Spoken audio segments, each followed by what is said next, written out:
Okay. Washed up has been.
Good evening. It is now 6 o'clock and I've been informed that we do have a quorum with online members and those here in the audience or on the board.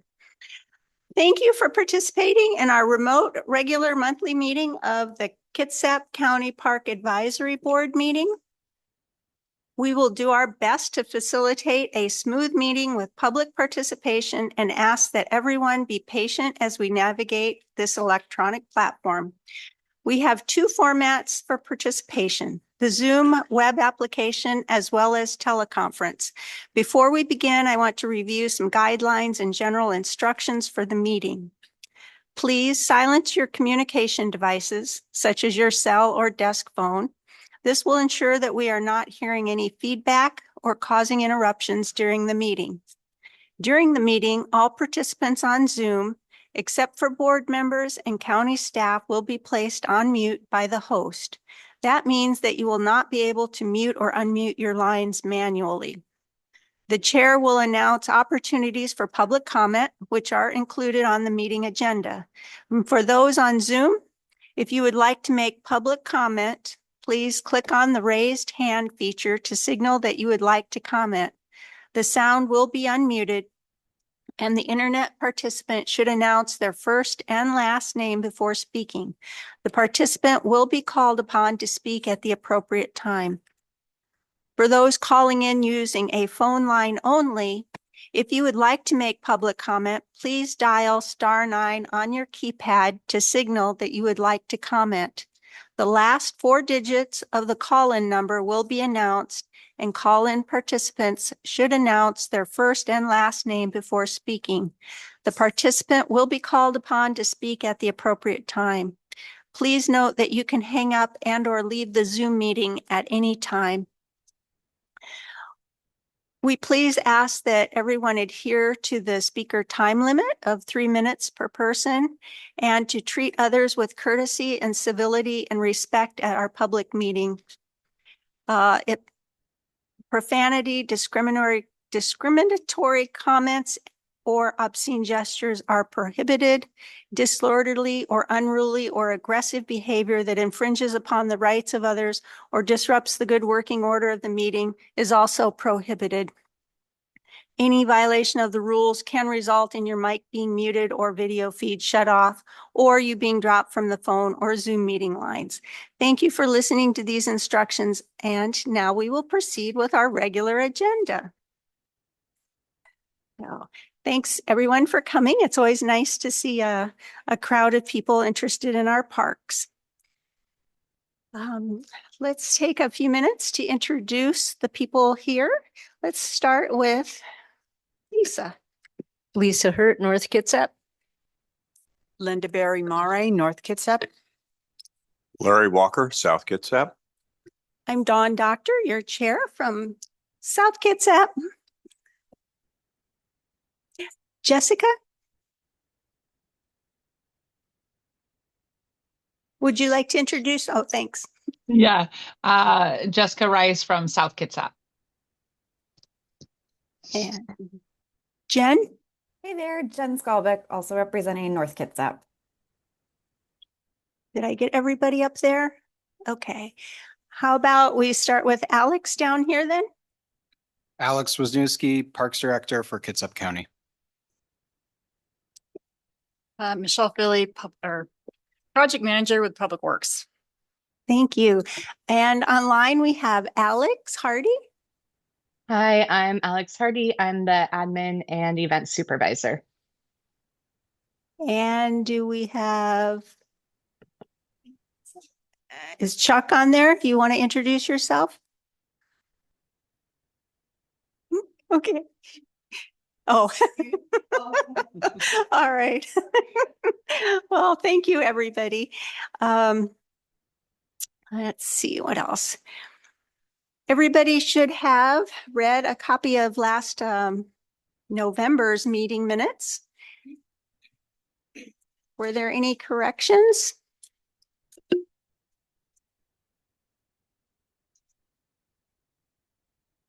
I would move that we accept these minutes. I have a motion and a second to approve the minutes. Any discussion? Okay, all those in favor, please raise your hand. It looks like a unanimous. All those opposed, raise your hand. Okay, thank you. The motion to approve the minutes from November as written is approved. We can have public comment. Is there somebody from the floor? Okay, go ahead. Catherine, you can. And make sure, yeah, the mic is on and remember to announce who you are.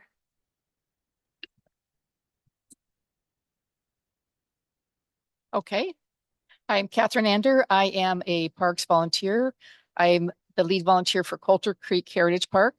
And I just wanted to take a chance to tell you a little bit about some of the work that we did in Coulter Creek last year. We had 13 work parties. 29 volunteers came out to work with us, and they provided 252.5 hours of labor. So that value is not just monetary. For example, if that was you were paying a parks employee, it would be close to $6,000 of work. More important, it's the goodwill of the community. It is the visibility for parks. When we're out there, we're wearing vests that say that we're volunteers. We talk to people that are frequenting the park, and it provides great goodwill for the community. It also allows a place for people to have ownership in the parks. And the reason I wanted to share that with you is just because I don't want you to ever lose sight of the fact that what volunteers bring to you and what the potential is, not just for people to feel good about their being able to volunteer, but that we work together and it creates something. It's a thrice folded cord. I want to share with you our plan for 2026. We're going to be collaborating with the McCormick Woods communities to maintain a common trail that we share. We're going to collaborate with the Youth Academy for Scotch broom cutting. We're having 2 work parties come. We're going to continue our monthly work parties, and that we because Erin Bartleson, our volunteer coordinator, provided the days when you're having some visibility dates with parks, we're having our work parties then. And then it's a collaboration. And we're going to also evaluate or collaborate with parks on the environmental evaluation that's coming up here for Coulter Creek. And then my personal goal is to become chainsaw certified. We just had a situation where we had a couple down trees, and because our parks volunteers, many are chainsaw certified, they were able to come and clear the trails without taking parks maintenance and operations away from their regular work schedule. So just wanted to say thank you so much for the opportunity to be a volunteer and a lead volunteer, and that I just look forward to working together more in the future. Oh, Catherine Ander, A-N-D-E-R. Thank you, Catherine. Is there anybody else who would like to speak? Okay. Warmer in here, and I thought it was going to be. Can you hear me? Okay. I'm Marion Allen. I volunteer with Parks, GPC, KEC, Paulsbo Pollinator Project, and as well as lead a Kitsap County Native Plants Group. So spend lots of time in the parks. The parks in Kitsap County are shared resources for all residents, not just for organizations like EMBA or Rayonier, or even the county employees. They truly belong to the community. and it is essential that our voices are heard in discussions about their management. During meetings regarding the Port Gamble Forest Heritage Park, many stated they wanted the nature and wildlife in the park to be protected. But from the beginning, it became evident that the stewardship group was predominantly composed of mountain bikers, leaving little representation for those of us who cherish walking in these natural spaces. This oversight is significant, as many people enjoy the parks for their tranquility and wildlife. And with the recent addition of a wildlife ecologist, I'm hopeful that the interest of those advocating for wildlife preservation will be more adequately represented, aligning with the responsibilities of the Kitsap County Parks. I'd like to emphasize two key points regarding Port Gamble. First, there is a pressing need for, sorry about that, a pressing need for more single track trails to be designated exclusively for pedestrians, as this is crucial for safety. With over 150 acres and several downhill trails already allocated to cyclists, it is vital that we also cater to walkers by creating more pedestrian-only paths. Second, I recently explored the Spring Trail a couple times, which has been partially closed off in areas to prevent rogue trail building and to support habitat restoration. This area, featuring a beautiful spring-fed creek, is at risk for mountain bikers crossing directly through the creek. I urge that this trail either be decommissioned or that a solution be implemented to protect this delicate ecosystem from further human damage. And just an aside, I thought that we had actually made a plan in the very last whatever stewardship meeting that we had, but evidently that didn't happen. So thank you. Thank you, Marion. Is there anybody else in the room that would like to speak? Beverly?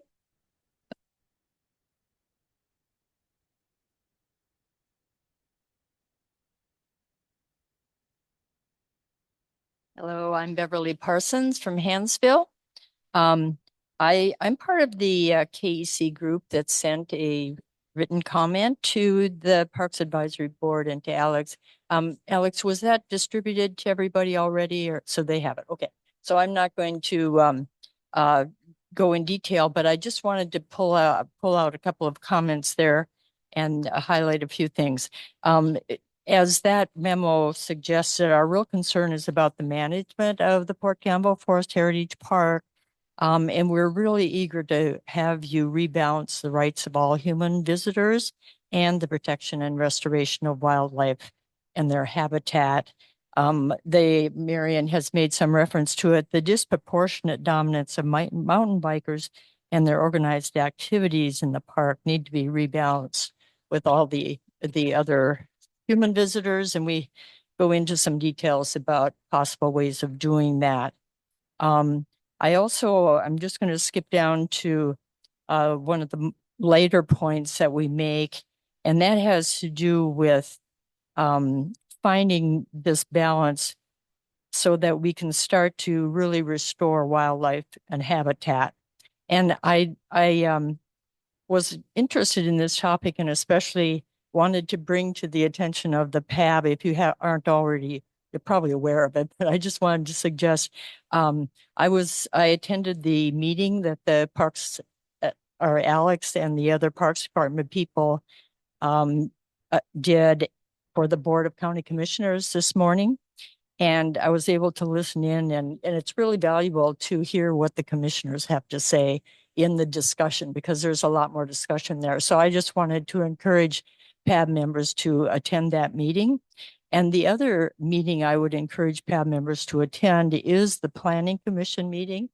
And I especially would encourage you to listen to the last half of the recording from last night's meeting of the Planning Commission.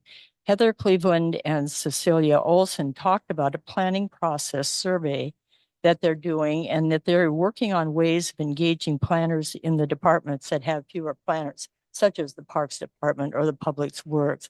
You know, people in DCD, there's just a whole group of them there. And they really have come up with some great ideas about enhancing the planning process. So I would encourage you to listen to that and also consider how your planning processes for your individual parks. I know you're working on some right now, and then coming up would be the one with Port Gamble. And I'd love to see you working more with the DCD planners on some of the strategies that they're using. Thank you. Thank you. Carol? Good evening. I'm shorter. My name is Carol Price. I've lived north of Paulsbo for about 31 years. I'm speaking on my own behalf tonight, not KEC's or any other group that I belong to. By mid-century, human population on Earth is projected to approach or exceed 9.8 billion people. I'm taking a global view here. Our current population is about 8.25 billion people. Humans consume up to 25% per annum of the planet's net primary production, which takes an enormous toll on Earth's ecosystems. An estimated 1 million of the approximately 8 million cataloged species are so rare that they are at risk of imminent extinction. 1 out of 8 of cataloged species, and there are many that are not cataloged. 60% of ecosystem services are so rapidly depleted that they're nearing collapse. In sum, what we do to Earth, we do to ourselves. These thoughts are from a peer-reviewed article by Dr. De La Sala. He will be here on Saturday at South Kitsap High School. You can find more about this event at the Save Banner Forest website. While Kitsap County Parks mission and vision statements give a nod to environmental protection and leadership, these statements fall short. Missing is a clear emphasis on ecosystem health of the 11,000 acres of parklands that are the heritage of all Kitsap residents. I urge Kitsap County Parks to update their mission and vision statements to reflect and acknowledge the reality of our world. And please reach out to us residents who wish to be a part of stewarding these parklands. Thanks. Thank you, Carol. Anybody else like to speak from the floor?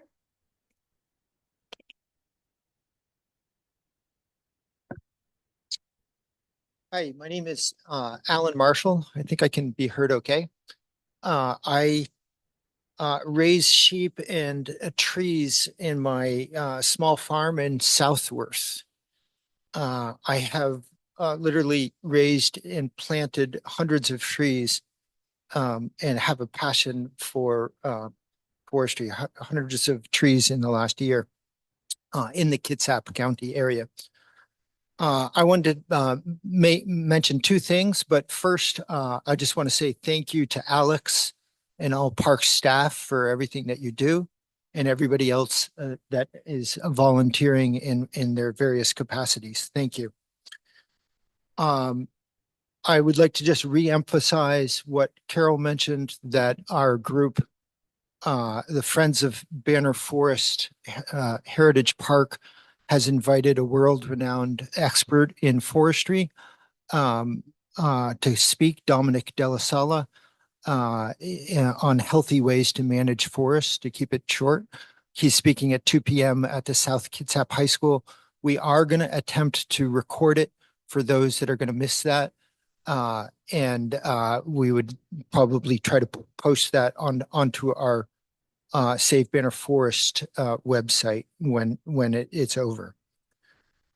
The main point that I'd really like to say is that having spent a lot of time in Banner, in specifically, as well as helping the smaller local park, Harper, and other places throughout Kitsap recently, I've watched Banner, parts of it start to regain its old growth status. It's really, parts of it are very, very healthy. There's parts of it that might need some assistance. But having read through the 91-page long policy and plan documents that were recently approved in December and rereading them, I see an opportunity by the county to utilize references to how thinning will be done that the community does not want.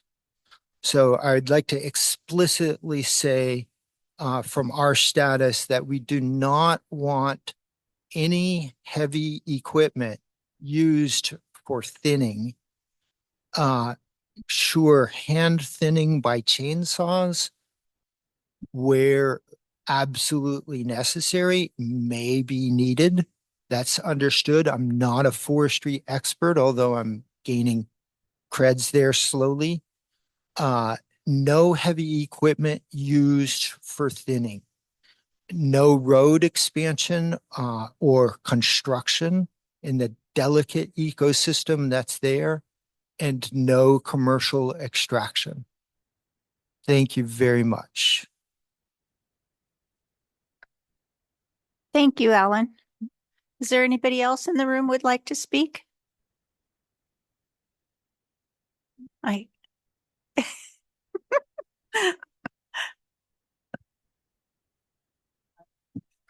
I didn't figure I was going to fight with it, but Patricia Wiegand, and I'm just here speaking on behalf of myself and for my safety and for Gamble Heritage Park. I ride a bike, and I ride my bike there on logging roads, which I really enjoy doing. And I recognize that mountain biking is a sport, and it's really great to see it. It requires a lot of skill. It's exciting. But I think the mountain bikers need to be in the mountain bike park mainly, or on the logging roads like I am. My husband and I were hiking on Secret Squirrel the other day, and I stopped to take a picture.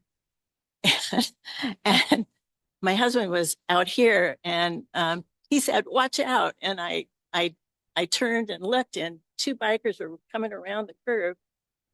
Fortunately, their bike brakes worked really well, and they stopped about 3 feet from me, and they were pretty shook up and really apologetic. Also, but that kind of scared me. And I did notice and it scared them too.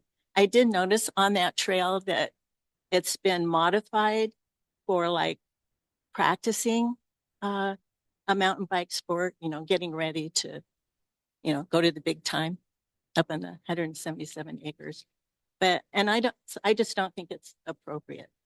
And when you look at the names of the trails there, it's not like going to Olympic National Park, but because the trails there don't say Ankle Biter and Buzzcut and Twisted Sister and Wild West and Morlock and Hyperspace and Lightspeed. That's kind of not what you expect to see when you're hiking in a park.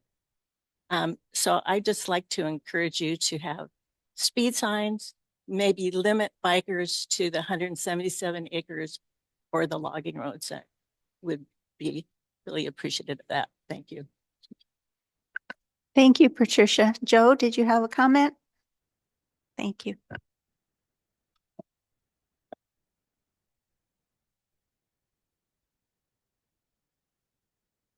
Good evening. My name is Joe Lubisher from Indianola.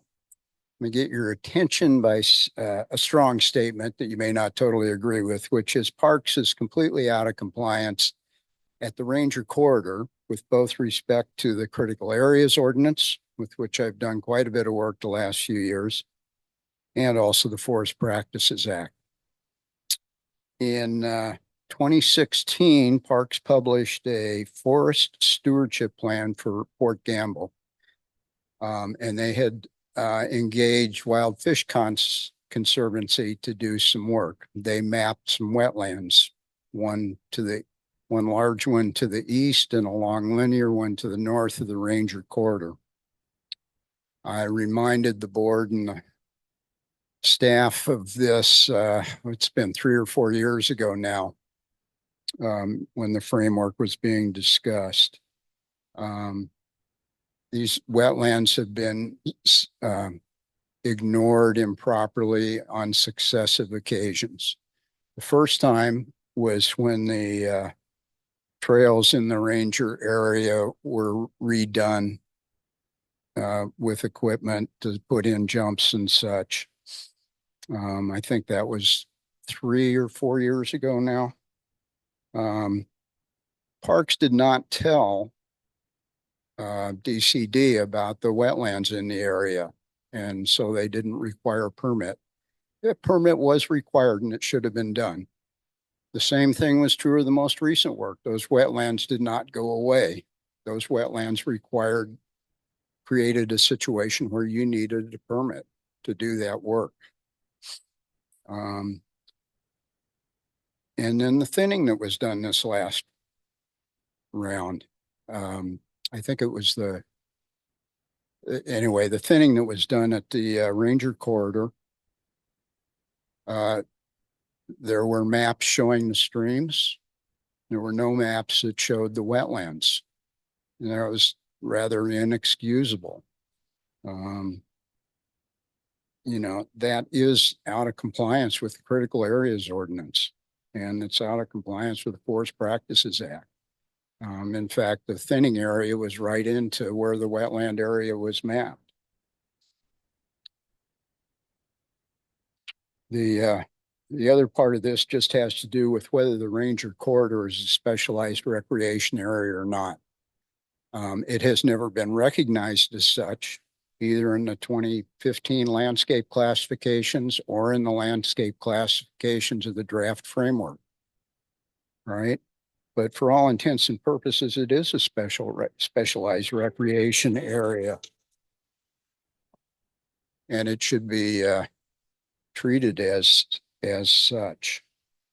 So something needs to happen with the way you're approaching building these trails and recreation areas so that you get in compliance with the laws of the county and the state. Okay. Thank you. Thank you, Joe. Is there anybody else from the audience? Do you have somebody online that We would like to do, speak? and I am allowing Judy's iPad Air to talk. And whoops. All right, one sec. There you go, Judy. Nope, it looks like I gave Beth and Doug. Here we go. Switching that off. Sorry, it's not my iPad, it's me. I'm Judy Willott. And I've been involved in the Port Campbell Forest Heritage Park from before it was a park, when we were working on conserving all of those acres of land for public use. And the vision, I think, of the multiple community groups that worked really hard to raise the funds for 3 purchases of property was that this would be a park for all users. And that, of course, is a balance that's very tricky to maintain, but I think it's the original concept of the park. And I hope that we, going forward, can keep the balance in mind and keep all the users' input considered.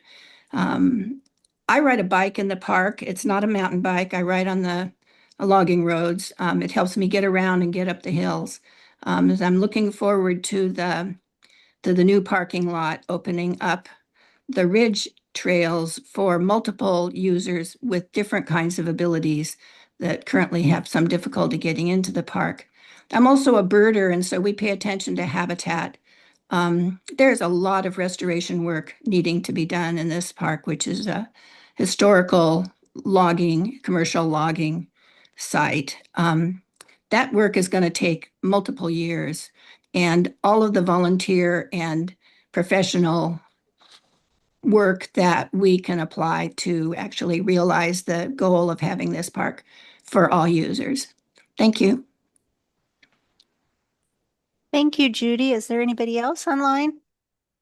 Yes, and we will now allow Beth and Doug. There you go. Oh, Hello, this is Doug Heyman. I live in North Kitsap. Thanks for taking my comment. This park was supposed to be a natural place, accessible to all, and it was to be restored from a monoculture tree farm to a diverse range of trees and other plants. I do not think there should be any more mountain bike only acreage in the park other than the 177 acres currently dedicated to the ride park. The critical areas in the park need to be protected, and where they've been damaged, they need to be restored to be in compliance with the critical areas ordinance. There are areas in the park that are devastating to look at that have been stripped of all foliage. You can go into areas where all there is dirt and trees coming up, and it looks like, I don't know, something you'd find in Eastern Washington, not Northwest Washington. I wanted to point out that the STO and the string of pearls concept was originally created by Olympic Property Group to benefit them to increase the value of their properties, especially traveling from Port Gamble to what was then their property, which is now Arborwood, owned by two other companies. It was not really to benefit all of the citizens. It was to benefit them in terms of increasing the value of their land. If you look in 2011 documents, you'll see that that's what they say in the first few pages of their documentation for the string of pearls. We need these pedestrian only areas, as people have mentioned already tonight, to be safe places where you can walk and enjoy nature. Finally, I'd like to see the Parks Department be more responsive to all citizens of Kitsap County, have it be, citizen-led activities, not dictated to the citizens with undue influence of any particular group. Thank you very much. Thank you, Doug. Anybody else? all right. Now we're allowing, sorry? One moment. Linda? I wanted to respond to this very briefly. Like Judy, I have been involved in the Port Gamble Stewards from before it was a park. The current leadership of the Port Gamble Stewards has 3 lead people, co-chairs. I am one of them. I am not a mountain bicyclist. Crim Greenwood is one of them. She is not a mountain bicyclist. Kelly Campo is one of them. He is a mountain bicyclist, but he has also worked very hard on trails that have nothing to do with mountain bikes. We also have 2 subcommittees. One is a trail subcommittee and another one is restoration, which Judy Willott leads, and Marion has been extremely active. The Port Gamble Stewards have worked as both a committee, as a partner of a lot of different groups. It is not just about mountain bikers. And in the last, 3 or 4 years, we rarely have EMBA members participate. And because they have been focusing up on the ride park, they haven't been showing up at those stewardship meetings. Like Judy, I worked on this land conservation project on the Kitsap Forest and Bay for over 10 years before it was a park. And it was a partnership of GPC, Audubon, North Kitsap Trails. Anybody and everybody came and worked together in a respectful, cooperative way. And that's how we got here. And it's upsetting to hear the kind of dismissive comments in implying that, you know, anybody that is a mountain bicyclist hasn't contributed to this park, because they have. And there are lots of us who aren't mountain bikers who have also contributed to the park and contributed to the future and of this county by working so hard on this conservation project together. And working together, I think, is extremely important. It's how we got here. And I wish that there were more positive comments about what we actually did by working together. That's all I have. Thank you, Linda. And our online participant? All right, our next online participant will be Dewey G. I'm allowing you to talk.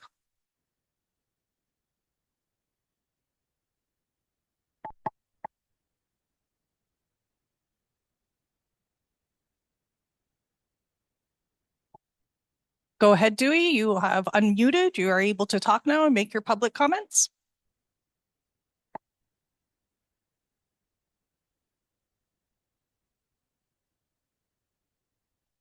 Okay, moving on to the next public comment. We have Martha, and I am allowing you to talk. Thank you. My name is Martha Burke, and I live in Suquamish. I had been a steward for Port Gamble and been involved with its with the work over the years, not most recently, but in the past. And I do appreciate the work that the volunteers have done. And we have worked over the years pretty hard to improve that park. I'm not trying to diss the mountain bikers. I know they have contributed quite a bit. However, they also have dominated the park. And I felt that when I was on that stewardship committee, that we were often not listened to and our contributions were kind of minimized. Be that as it may, I do think, and I also think that the mountain bikers, I don't know if I can show pictures. Is that possible in this environment? Because I could show you and or maybe send those to the Parks Advisory Board. Some of the pictures of what those trails have done to the park in terms of park trails going right through streams, and we have pictures of it, and the erosion that's occurred on some of these trails just because of mountain bikers eroding the trail. So they do damage the trails. And it also is a problem with impacts on other people that are just walking. The one lady that was talking about how she said they were very apologetic. Well, I've been on trails where they were not so apologetic. Their attitude, even on a narrow, windy, downhill trail that was really only wide enough for one person walking, they would say, well, this is a multi-use trail, and so get over it. So there is some conflict there that needs to be addressed. And yes, I agree that the mountain bikers and have contributed to the park and have done work for the park, but they are not the only users of the park, and that needs to be acknowledged. So I think you got some of this. If it seems like it's totally not supportive, that's unfortunate because we want to acknowledge what they have done and will do in the future. But it needs to be for everybody. So that's my comment. Thank you. Martha, thank you. And I just wanted to let you know that we do encourage you to send photos and written comments to the Kitsap County Parks District. And they are, when they come in and if you ask them to be distributed to the Parks Advisory Board, Alex does distribute them to us. And for example, tonight, Marion Allen's email was distributed to us with photos. So we did get to see those things. And your comments are then saved by Alex, and he puts them in if they should go with like when we were doing the pros plan, and some of these will be saved and used in the framework for Port Gamble when that's being used, and they'll be recorded. Okay. All right. Thank you. Dee, is there anyone else online? Yes, the next person is KC Zoom host and allowing you to talk.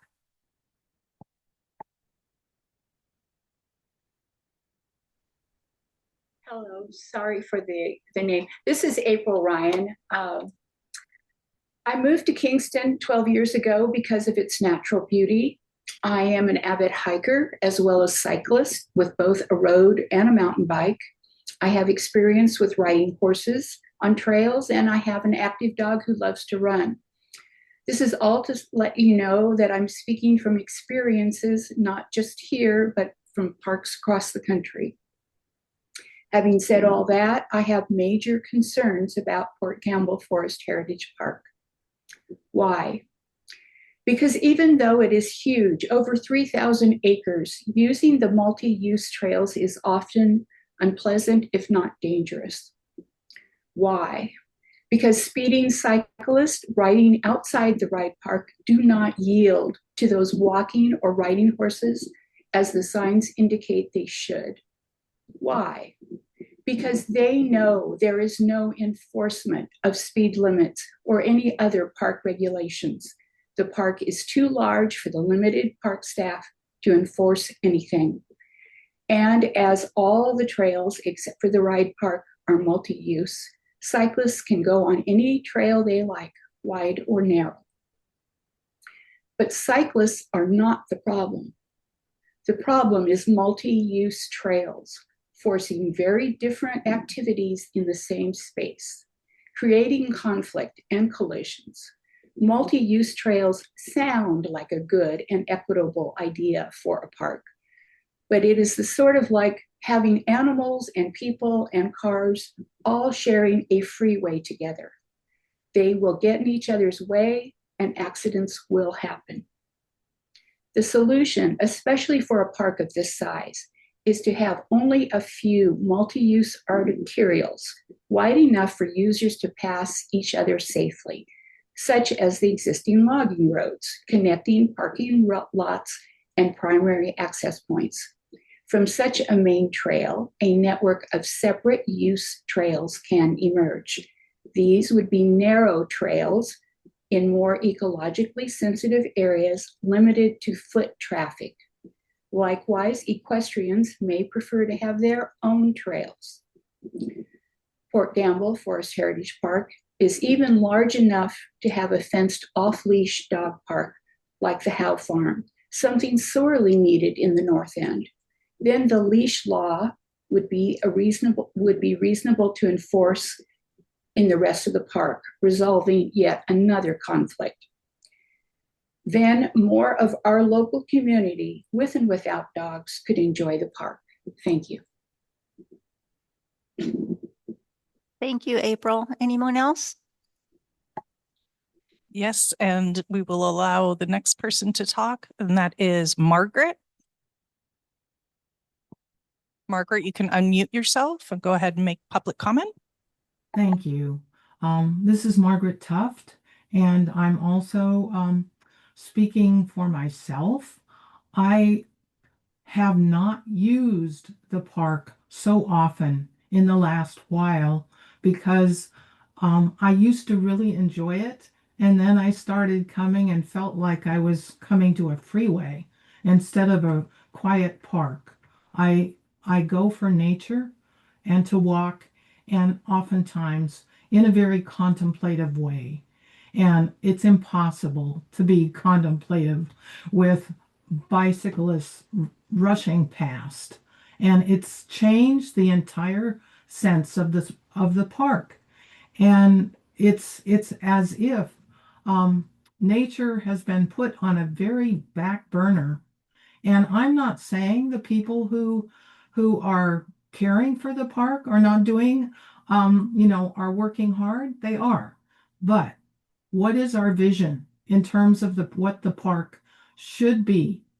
And if we're going to work on nature being taken care of, then the vision needs to be different. It doesn't mean that there can't be bike trails or trails for other purposes. Multi-use makes no sense. It's very dangerous and it takes away from any kind of quietness. I mean, if it bothers me so much, why it would bother the animals even more. And so I've seen so many situations where animals have just gone because they can find a quieter place someplace else. So please create a vision that works for ecosystems and for those of us who would like to have a more contemplative possibility of walking, and also that the bicyclists have some place to go, but they don't take over the park like what I've been feeling as I've come. So thank you very much. I do appreciate the work that you're doing. Thank you, Margaret. And do we have another speaker online? We do have one hand raised, and that is Dewey G. Again, trying to allow you to talk. Please unmute yourself and make public comment. Can you hear me now? Yes, Hello? we can hear you now, Dewey. You may speak. Sorry about that. Hi, I'm calling to report an incident that occurred at Horseshoe Lake on June 30th. As a result of that incident, I was banned from the lake for 1 year, and I believe that decision was unfair. What happened is a group of girls made accusations against me that were not true. Then they formed a mob of approximately 25 to 30 people who came down and began harassing and surrounding me. I felt threatened and feared for my safety. Once the girls One of the girls involved was on home monitoring, and 2 weeks earlier, I personally heard her talking about being in trouble for breaking in and entering and assaulting an officer. When the police arrived, they only spoke with the people from the mob. Those individuals made false statements about me, and the officers did not ask the mob to leave, even though they were the aggressors and agitators. I was not given a fair opportunity to explain what happened. I appealed this ban to Alex, but I do not believe I was given a fair due process. This is especially concerning because I'm not sure whether he is qualified to make these decisions that impact someone's civil rights. I provided him with a 911 call from a bystander at the lake who clearly stated that the girls were the aggressors and that I was being surrounded by a mob. All I did in that situation was defend myself, which is my legal right. I was actually relieved when the police arrived because I felt my life was in danger. Once the police showed up, the mob dissipated. It felt extremely unfair that I am the only one being punished when I was the person who was harassed and surrounded. None of this would have happened if those individuals had simply left me alone and allowed the police to do their job. In fact, the police told me I could potentially sue the girls for defamation because of the accusations they made were completely untrue. I've been going to the lake for 3 years now. I had met many people there. I'm a friendly, outgoing person, and nothing like this has ever happened to me before. No one should be forming a mob, threatening someone, or trying to force them to leave a public space. Meanwhile, there are ongoing issues at the lake involving drinking, drug use, and other behaviors for minors. And those actions do not seem to be held accountable. Just a few years ago, there was a shooting at the lake involving a teenager. Given all this, I believe the ban was unjust and that my situation deserves a fair and thorough review. I don't think I had a due process for my rights of my being able to be at the lake. And I'd like someone to look into it and check and see my situation on this. Thank you. Thank you for your comments, Dewey. Is there anyone else? Okay. We Can I have just make a quick statement? Okay, no one else online. And normally I would ask people to wait towards the end, but it looks like you're the only one. So I'll let you be very brief. Say for those of you who do not know that EMBA, the Evergreen Mountain Biking, does have a contract with the park and they get paid. So they are not strictly volunteers, just so you know that. 30, 50,000 a year, I'm not sure exactly. Thank you. I appreciate everyone's comments tonight, and let's move on to our special presentation from our Michelle Philly, Public Works.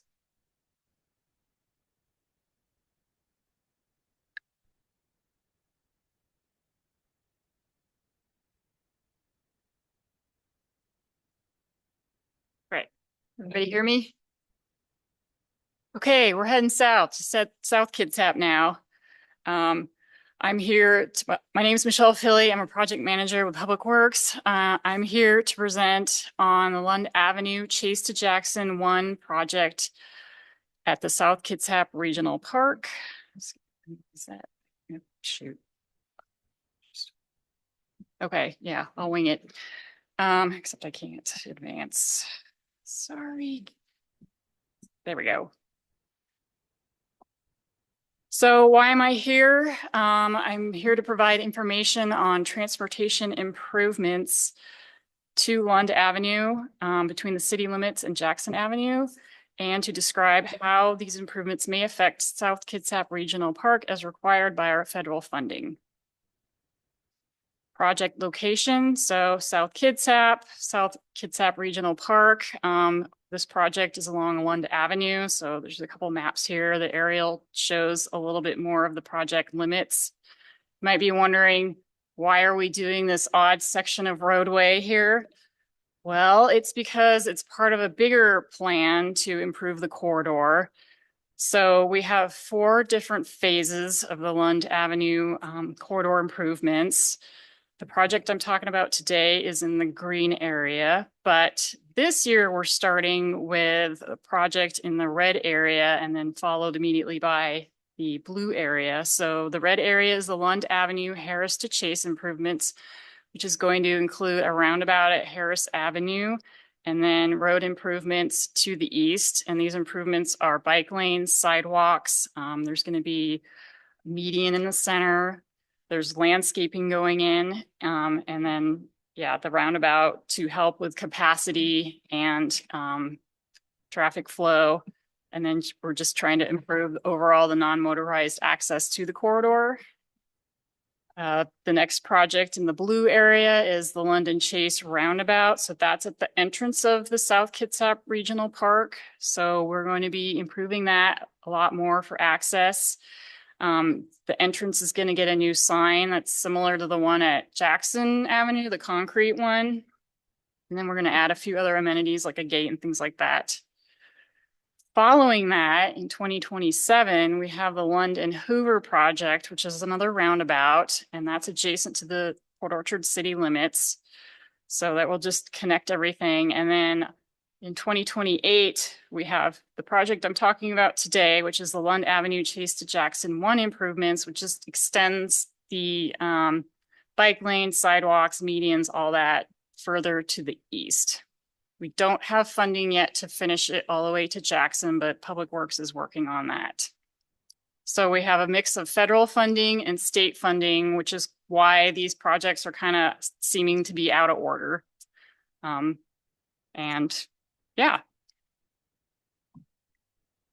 So jumping back to this project, this slide just kind of shows the areas broken down. So the red area is the current right-of-way that the county maintains. The yellow dashed line is going to be the road improvements. So on the south side, we have the bike lanes and sidewalk going in. On the north side, we were looking at the opportunity of improving the existing trail there and upgrading it to a paved shared use path. So we'll be widening it and paving it. And then between there in the blue area is going to be a bioretention swale. So we're also upgrading all the stormwater infrastructure on Lund. And to meet current stormwater code, we're going to add in some LID, more treatment there. Why I'm presenting today is there is this minor impact to the park. Once we make these improvements, Public Works is going to seek out purchasing right away. And so we'll take in the trail into our system and maintain it from the future going forward. So goal here is to avoid and minimize park impacts permanently and during construction. So there wouldn't be any permanent impacts to the park usage. Actually, we feel like this will be an improvement because the trail would be upgraded to a paved surface. So a lot more users would be able to access and use it. Temporary impacts during the project will be mitigated by detours in the park, and we work with Alex to help get signage and notifications out. We have traffic control plans on all of our projects, and we do a lot of public outreach. The project goals are to improve park access, bike and pedestrian safety, provide better stormwater management and road operations. And with that, I said it was going to be brief, so I'm available for questions now if anybody has some. Just curious, why is pavement a better surface, do you think? Because I know that crushed rock it's impervious and water can flow through it and it's better for the ecosystem. And, pavement is just so invasive. Well, ADA is a big factor and our federal funding requires they follow the pavement is, the ADA requirements. So that's where I live in my world. I know that gravel has been used in a lot of other places, but we really have a trouble getting our funding approved if we don't pave trails. So chasing the dollar. Yeah. Well, it's important these days. Yeah. Larry, would you have a question? Yes, I do. On the subject of the roundabouts, which I will not get off on Larry's editorial comment about roundabouts being designed on People's Republic of Washington. When those are moving through, okay, we seem to be very, very dedicated towards landscaping up to the point to where you cannot have good sight lines. And I'm coming at this from a professional driving instructor. Okay. So it's not that, pursuant to exactly the park project itself, but for the entire scope of the project, if we could make sure that the landscaping does not occlude visual sight lines, because as I approach, if I'm going north-south, as I'm approaching, I'm already looking at vehicles across the circle from me, and I'm also looking for incoming traffic here. If I can't find that until the last minute, it clutters up the flow. And I'm a tactical driver. For people who are not tactical drivers and everything, it stops the flow for just an instant. So just my own point of personal preference, not as a advisory board member this time, but as a driving instructor. Yeah, sure. We're looking at lower like shrubbery, ground covers, things like that for this area. But I have been told, interestingly enough, by other traffic engineers that sometimes having the visual barrier does help because it eliminates all the different distractions there. But that's not something we're resting our hat on right now. We are trying to keep landscaping to a minimum and even using cobble and things like that instead of it. Okay. And you can get my contact information from Alex. And I'm more than willing to sit down and chat with the planning team as they move forward. Yeah, no problem. So, I just volunteered for something, people. What is wrong with me? I also have a question about the roundabouts. And again, it's personal because I live down there. And when I drive through roundabouts, I'm always worried about the pedestrians. I hate having to cross a street near a roundabout. Are there some considerations? I'm sure there are, but can you share any of those about how being right next to a park that's heavily used and the bike path being on the south side instead of next to the park, how are they supposed to cross the streets there? Yeah, so that is definitely something we looked into. So part of the design of a roundabout, you may have noticed that there's a lot of curves and things like that. That's to slow traffic down. But again, we've added pedestrian refuges in between. So when you're trying to cross, you don't have to frogger, all the way. You get a chance to get across and then assess and then go. And then we are designing to the latest WashDOT standards, things like that. So we have like detectable warning for visually impaired people at the top of ramps and things like that. So they can't, or it'll reduce the likelihood of that they'll wander down a bike ramp or things like that. So yes, we did think about a lot of things. Thank you. I know you do. I just like to hear what they are sometimes. Any other questions from our board members? Linda? I'm less familiar with this. I've been down there not real recently. So this is in a pretty urban part of Port Orchard with quite a bit of traffic on the road, right? Yes, it's in the Port Orchard UGA. So at some point we expect them to annex it. So some of the designs, like the lighting, things like that, we're using their standards so it matches. Okay. And it's also, the park is ball fields and a skate park and a lot more developed than, say, our rural parks. Yeah, I mean, Alex can speak more to that, but Yeah, South Kitsap Regional Park really has both active and passive recreation. A huge chunk of the park is passive use trails, and then there's a extremely active part of the park that has multiple soccer fields, baseball, softball fields, picnic shelters, playgrounds. There's a batting cage there that is leased through us, and there's the Kitsap Live Steamers. That's the train that's been there for many a year. And the part that this is going on is really the more urban part of the park, correct? Yes, all of the active recreation is on the frontage to the two roads. Yeah. I have no problems with this. It's like a good safety project. I have a comment I can add to some of your stuff, Linda, is there are two entrances that can be used. So once they do this, there's still good public access via the other entrance. But I really think the roundabout is needed there, especially if you're trying to come out of the park and turn left. You have to cross the lane of traffic, and just the other day we were there and it's like, get ready. Okay, hang on. And it's like, zoom, to get across the road. It's, I think I'll appreciate seeing a roundabout there. So. Any other comments? Thank you very much for filling us in on this project, Michelle. yeah, you're welcome. All right. I have on here subcommittee assignments. Usually we encourage all of the park advisory board members to contact Alex and let him know which subcommittee you would like to be on. Those can be found on the second page of your packet. So let him know as soon as possible which committees.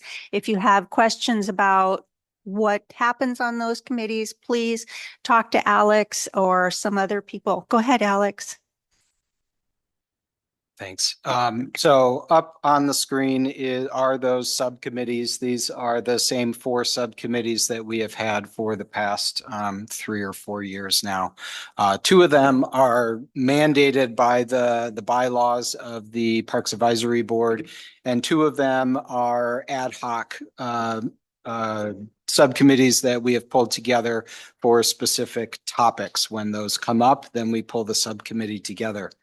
When we don't have topics that align with the subcommittees, we don't pull the subcommittee together. There's no need. But what we have typically done in the past is based on these, the chart that's on the screen that is also should be on your page 2 of your agenda, indicates those subcommittees in the left column, the type of committee it is, and then the examples of focus areas or topics that would be talked about in each of those subcommittees. So trying to provide an idea of what you might be volunteering for. And then, of course, we have the blank column where we will list the names. And then on the far right column are the typical staff members that would participate with the subcommittee PAB members on whatever topic they may be engaging on during the course of the year. Since we have 9 members, we want to do our best to, well, we don't have to do this, but it certainly makes things easier if we can keep these to less than half of the PAB members on any single subcommittee, so we don't breach that quorum level and require public notices and everything. It allows us to be much more flexible to set up meetings. We can set them up virtually, and it just makes things easier. All the topics that we do with the subcommittees always comes back to the full Parks Advisory Board. So there's never a miss of communication. We just use the sub committee to help us gain ground on certain projects before it comes to the Parks Advisory Board as a full board. So you may give this some thought, or you can talk about it right now, however you want to handle it. But if you want to give it some thought, I'm happy to bring it back in a month too. Larry? Live grenade in the middle of the floor. I guess I'll jump on it. Finance and budget, please. And if there's room, planning and property.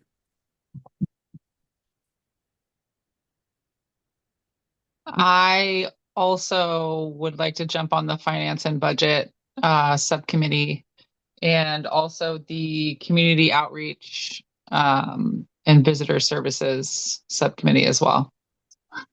Please. Thank you, Jessica. Anybody else? Linda? I'd like to be on the planning and property and the capital projects committees.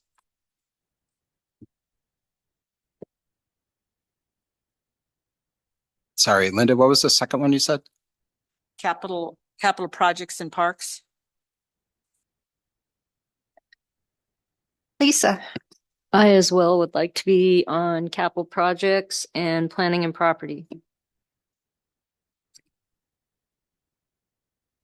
Jen, are you ready to make a commitment, or would you like to think on it? Yes, I was going to say I was most interested in planning and property and community outreach and visitor services. All right. That leaves me, and I am interested in capital projects. And I was interested in planning, but I think I will retract my volunteering for that, so you can be there. No, you're fine. I'm happy. You want to go to finance and budget or capital instead? I mean, finance and budget is really actually where I want to play. Okay. Well, oh, that's where you're already at. How about capital projects and parks? All right. You can just Alex, sure. Oh, go ahead, Alex. There's just keep in mind, we still have 3 more members who aren't with us tonight. Nancy's not here. And then we will have 2 new Parks Advisory Board members in the central region. They've not been approved yet. That process is going through Commissioner Walters' office, but we will have 2 more to add later. Well, put an asterisk next to my name on planning and proper. Okay. Okay. I'm interested in capital projects. And I will fill in where needed if the other 2 people don't. Okay. All right. Thank you. Any questions on anything else for? All right. So now we are to 2026 goals. Alex.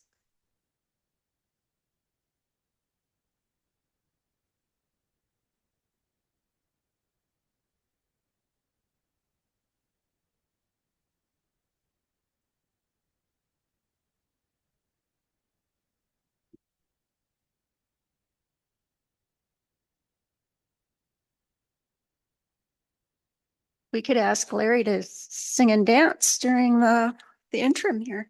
Oh, you've never heard me sing, have you? Oh. All right, thank you. On the screen, as well as what was presented in your packets are the 2026 goals that staff drafted earlier this year, really at the end of 2025 in our preparation, looking forward into 2026.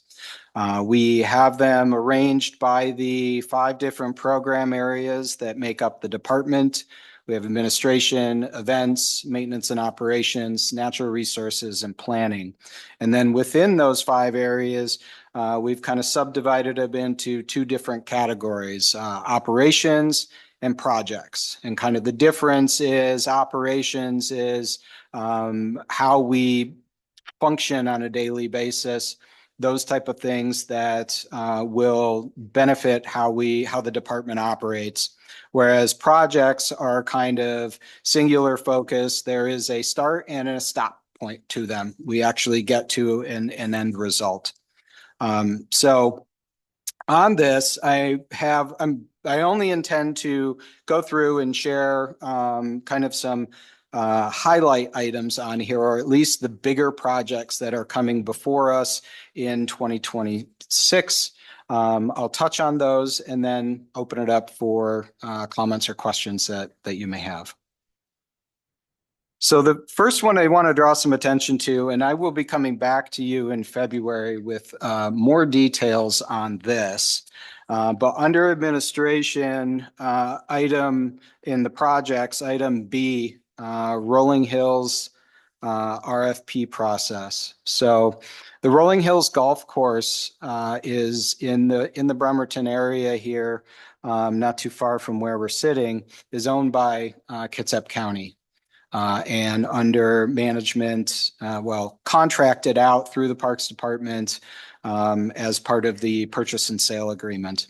Through some discussions with the commissioners in 2025, they've provided direction to the department to go through request for a proposal process, an RFP process, in advance of the final 5-year term of the current operators coming due. So the lease has 2 options for 5-year renewals. We're in the first one currently. It expires in 2027. At that time, we have the option to renew for one final 5-year period, or we could do something different. In advance of that decision point, the commissioners instructed staff to do an RFP process so that they could see if there are other opportunities, different vendors who have an interest to help them facilitate a decision. So this will take the rest of this year and into 2027 for the timeline, but I will share more on that next month. Alex, does that mean you're trying to unload Rolling Hills? Like you guys don't want to be in charge of the golf course anymore? Is that kind of what you're saying? No, it is investigating other vendors who might be interested in being under contract to operate it, rather than continuing with the current operator. So it would still be owned by the county. We have 2 golf courses in our park system. We have Village Greens down in Port Orchard, and both of those we operate through leases. We lease them out to vendors to operate them. So you're not happy with the people that are running it right now? Is that what's going on? I'm just kind of curious why it's a high priority. There are some challenges that we are looking at. One of the biggest ones is we had the National Golf Foundation, they're a nonprofit out of Florida, contracted with them to come in and do a full analysis, evaluation of the course. This was both its physical condition and how its operations, how well they were functioning, and the market analysis to determine how well it could potentially function.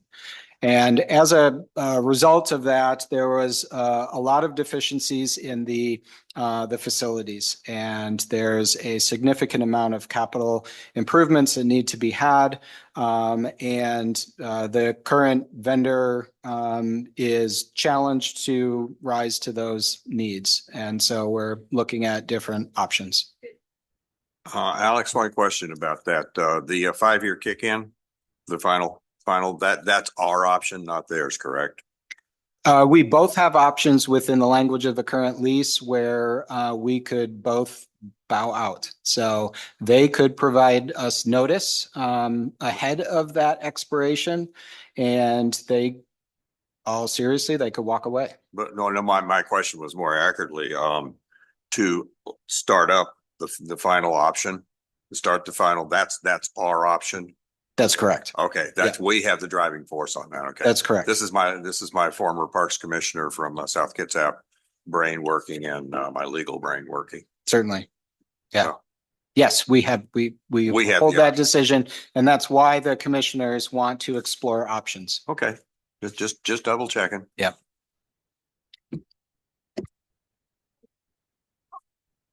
Okay. Moving on into events, we will be working to create a naming and sponsorship policy. So the county kind of sort of has one in place. You'll recall across the street, we used to have the Kitsap Sun Pavilion, and we had a naming rights lease to the Kitsap Sun Company. They paid us a certain dollar amount each year to advertise their name on the facility. We are going to look at updating that policy, but we haven't started it yet. And that past lease expired, so the name on almost all the signs has been removed. But the big marquee out there, it still says Kitsap Sign. In maintenance and operations, we've talked about the need to update our asset management software program. We are just starting that transition process right now. We're moving away from a program called Asset Essentials and towards a new program, at least for our department, called Cartograph. Cartograph is an asset and capital management program that the Public Works Department already has used for a while. They have a lot of experience and expertise to help manage it. And both our department and the county's facilities maintenance department are both moving over to Cartograph. This will be a big benefit for the county. All of the property management departments will be under one roof, so to speak, when it comes to the program we're using. It links with GIS. It talks to other programs like See-Click Fix that we use for public facing input, automatically creates work orders, and is just will be a big boon for our department. We're paying some money up front to have the vendor help us build out the program appropriately. Asset Essentials was never built out the correct way, and so it was never utilized very well in the past. It didn't provide the type of data we needed. But that one will be a good 6-month project at least.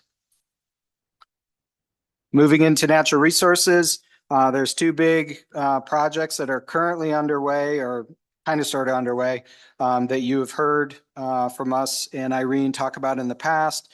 This is the AECOM contract that we have for wildlife utilization study and vegetation mapping in 3 different park areas, Eglon, Coulter Creek, and Port Gamble. Eglon was completed. Most of it was completed in last year in 2025. They're moving on to another park, Port Gamble, in the first part of 26, and we'll migrate over to Coulter Creek afterwards. So good stuff happening there. And in planning, we have a lot going on. starting with doing an update to our Parks Code. The last time the Parks Code was updated was 1971, I think. It is extremely outdated. And we probably would have done this last year, but we had some turnover in the prosecuting attorney's office, and they were kind of helping us lead the efforts through our assigned attorney to help do an update to the Parks Code. So we've already done some work, but then we had turnover and transition in that office, and that office supports us.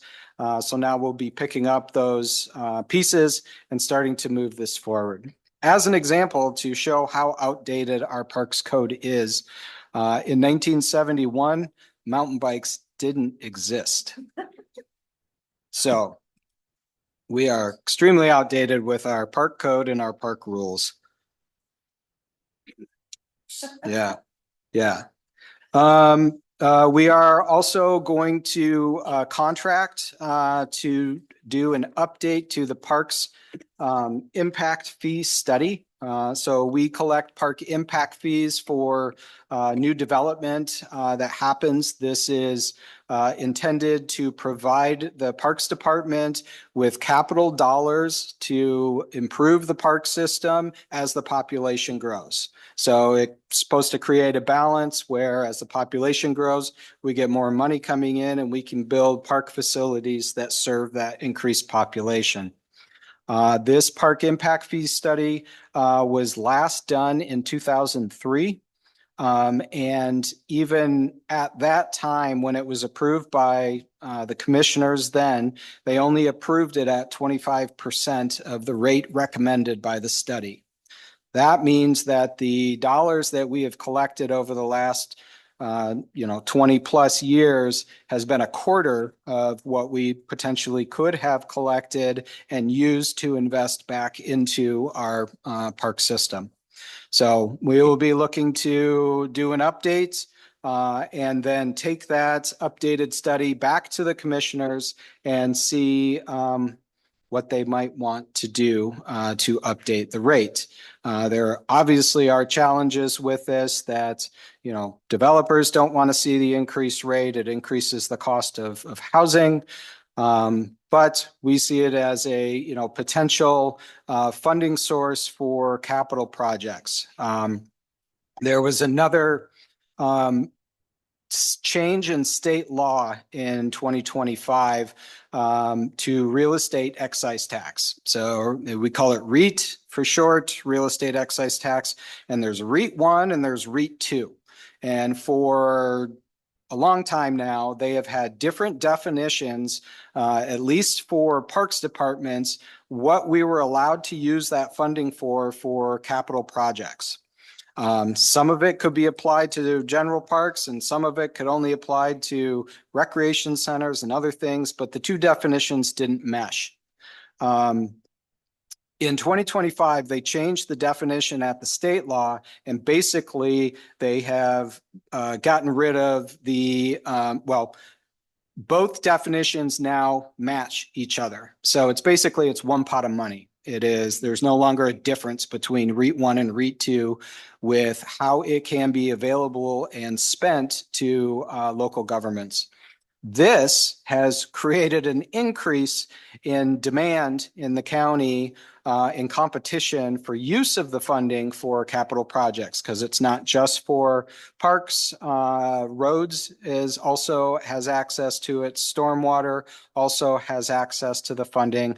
Facilities also has access to the funding. So part of our thinking with park impact fees is there is no competition. That is parks only.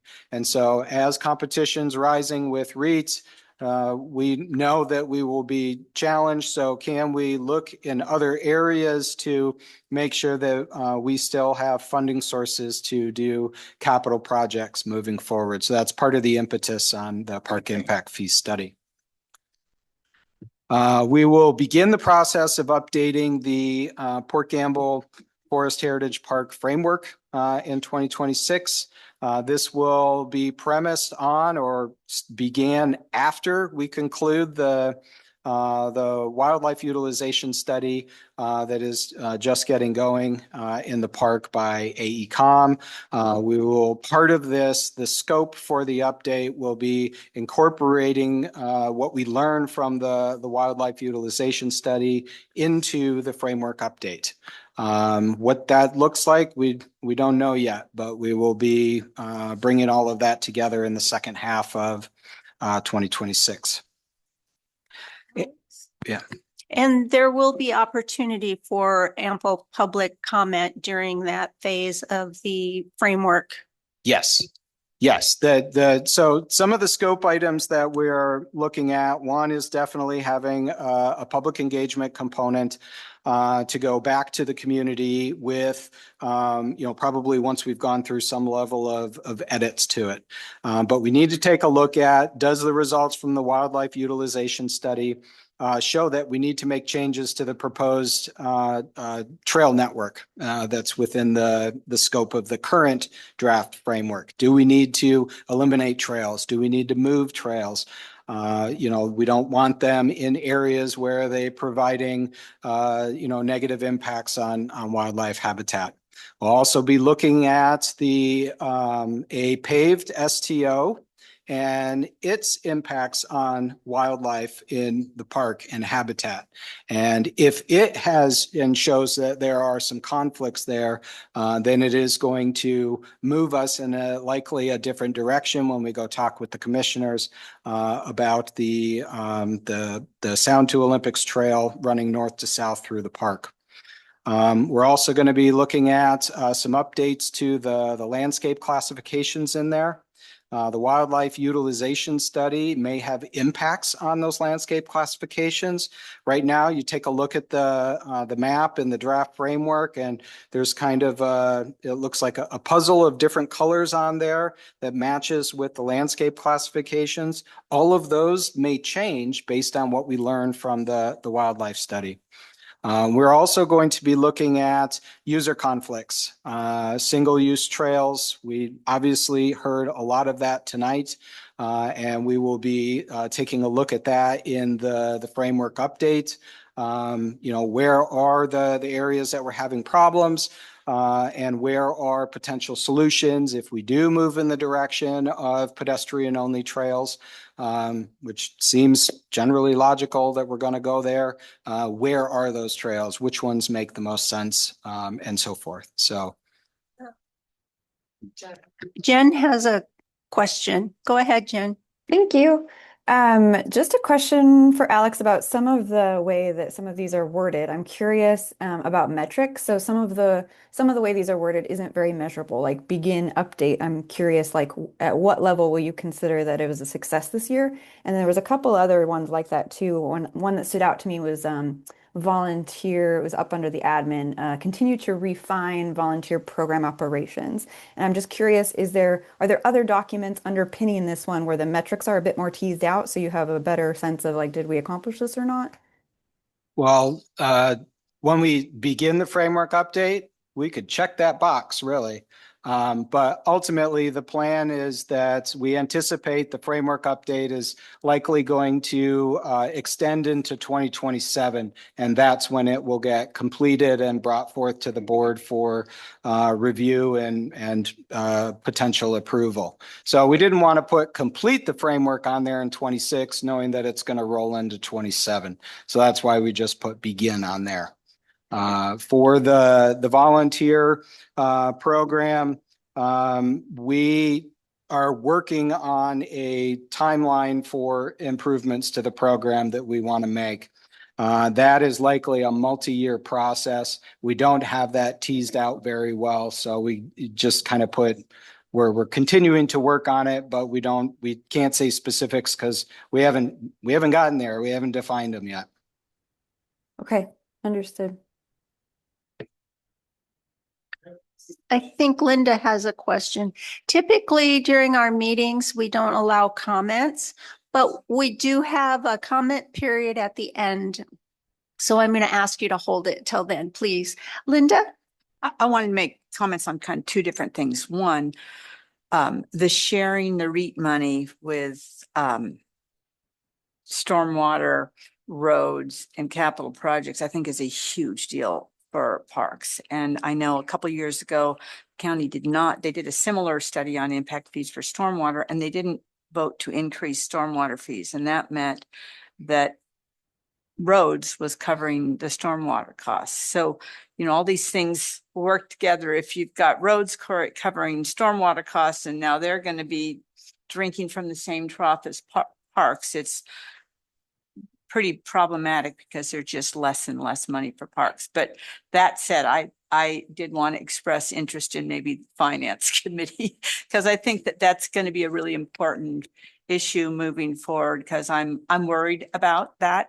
I also wanted to mention that, for Port Gamble, I hope that we'll look at, not just the Port Gamble Park, if you're looking at, issues like multi-use trails versus single-use trails. I noticed when I walked out in the Banner Forest Park, how close those trails were together. It felt almost like, sometimes you go in a cross-country ski area and the trails are so dense, you're listening to other people's conversations.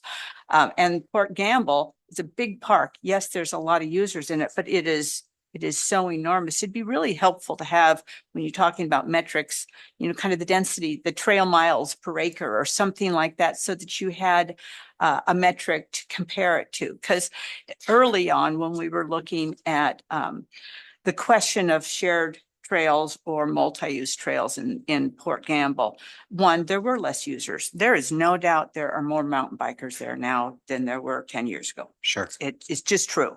But one of the issues is who gets the trails, right? So when you have somebody saying, well, keep them on their 170 acres and we'll take the other 3,300 acres, I'm sure the mountain EMBA would have a different ratio in mind, right? So, the overall density of trails, if you're separating out trails and saying, only some people can use these, it does have to do with the density of trails, both the user experience, the wildlife, the habitat, and everything else. So I think it would be really helpful to have that metric. And there are some pedestrian only trails in Port Gamble. People forget that, but the Shoreline Trail is pedestrian only trails. There are a couple different pedestrian only trails. And one of the things that the Port Gamble stewards had a meeting about in December is that before the new North Gateway parking lot gets open, we felt really strongly about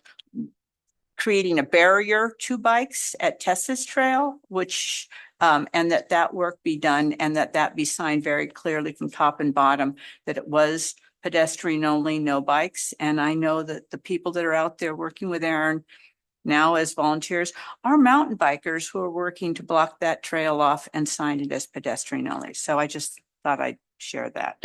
Yeah.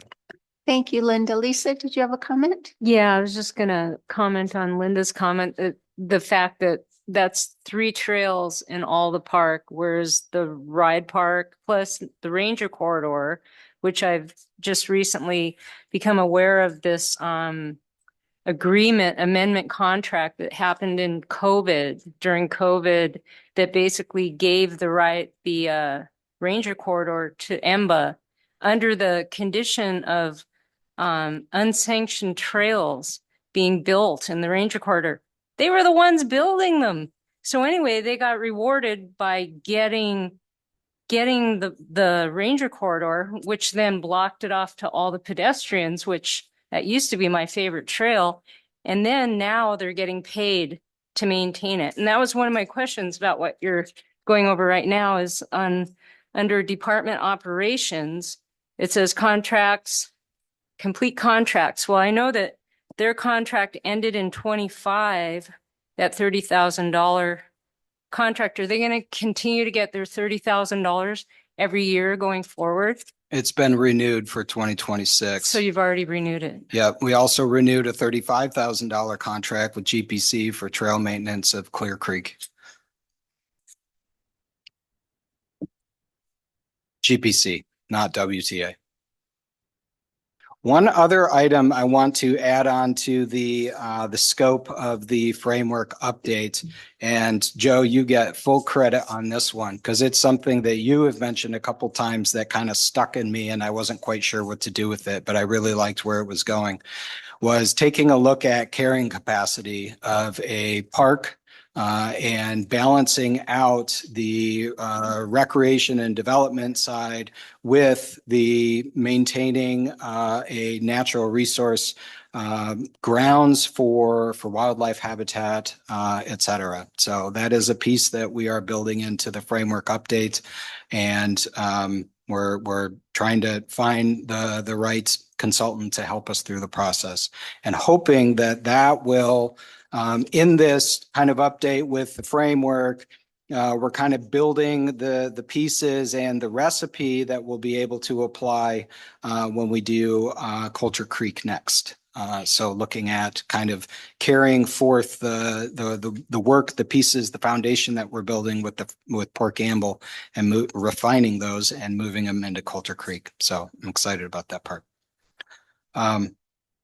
The last one on here, just to draw some attention to it, was the master planning for Gordon Park, which for those who don't know is like right next to us here. It is adjacent to the fairgrounds, and it is currently just the two soccer fields, Gordon 1 and Gordon 2, and there's a disc golf course over there.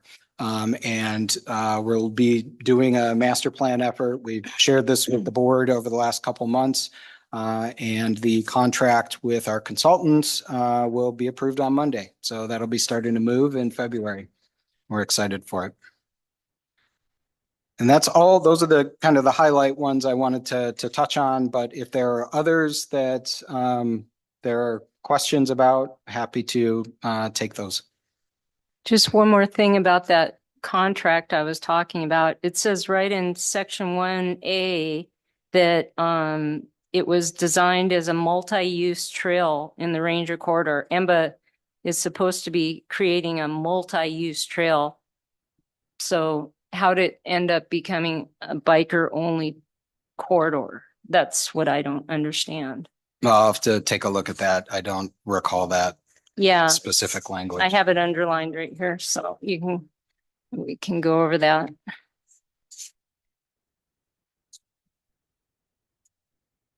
Did you have more to comment, Lisa? In new business. Yeah, not yet. Okay. Any other Nope, items? that's all I had.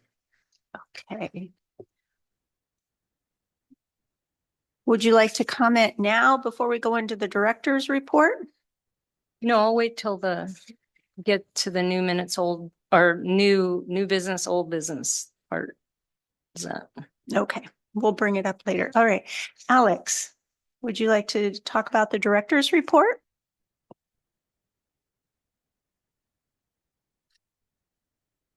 Sure.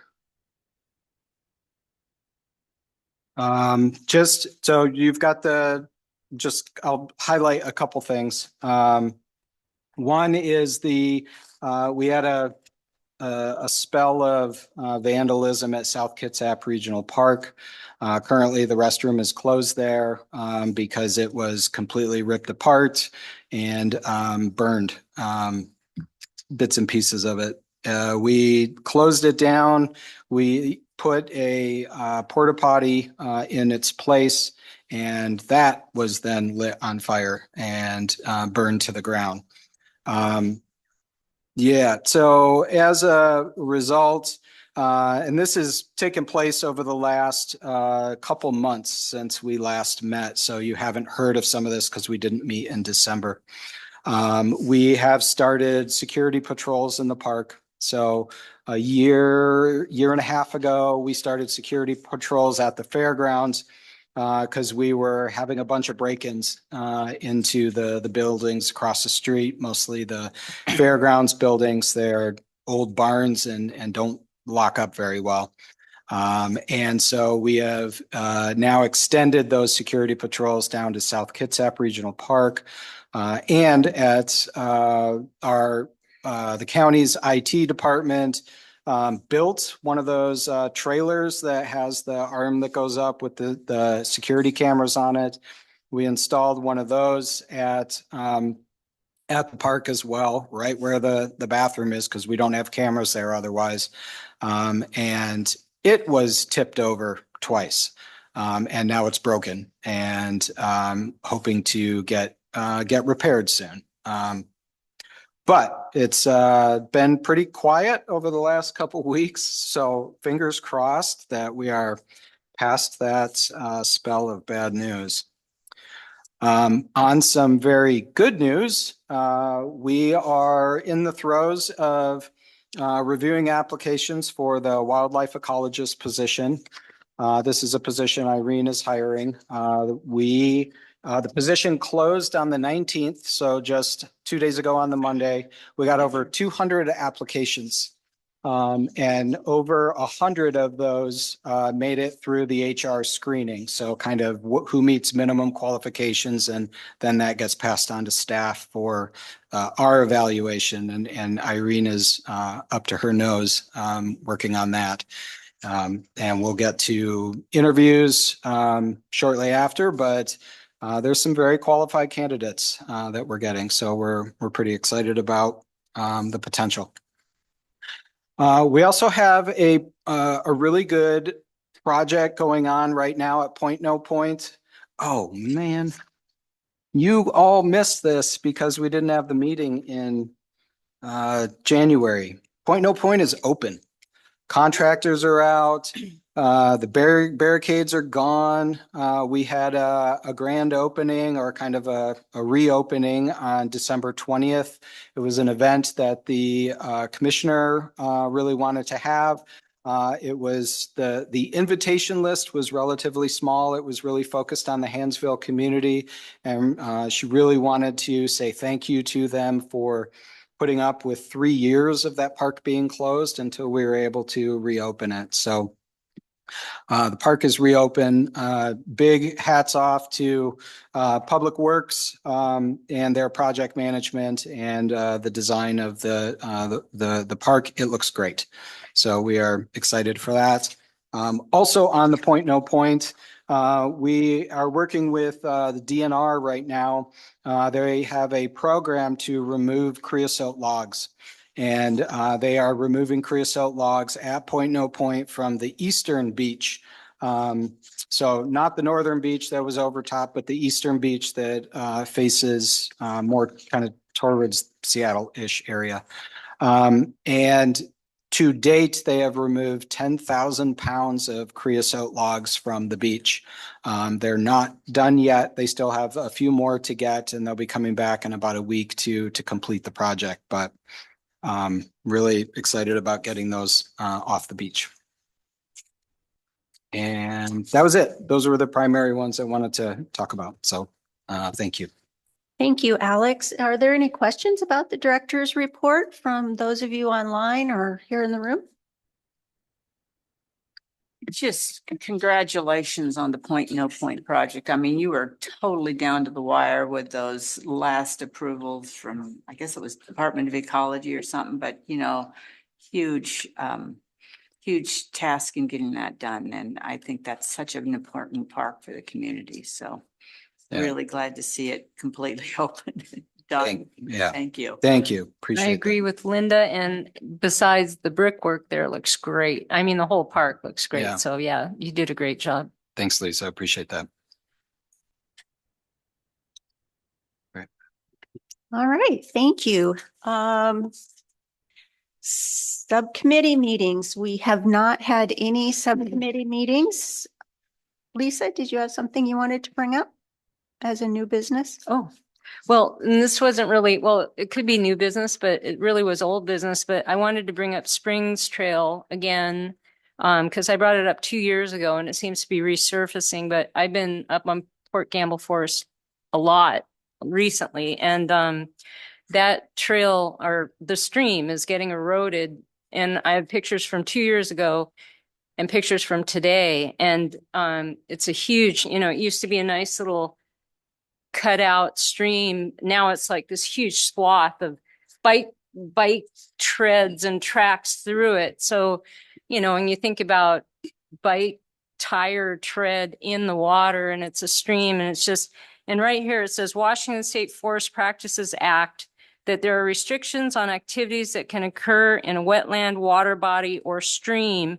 And you have to be within 200 feet of that stream or water body. And this goes right through it. So, you know, it just makes sense to me that you would shut that trail down until you can build a bridge over that stream to protect the stream, because it's getting destroyed right now. That's one thing. Lisa, can I ask a question? Is that the same trail that Marion was referring Yeah, to? I Okay, know. Isn't thank that, you. she had the same, well, I've got different pictures, but yeah, because it's pretty obvious now. It's really getting deteriorated, and it's kind of rough. Anyway, second concern is rogue biking trails that I've been discovering all over the park now. And today I spent 2 hours decommissioning one myself. And I'm sure the bikers are going to be pissed at me, but well, that's how it goes. And that was going from the new parking lot down to 1100.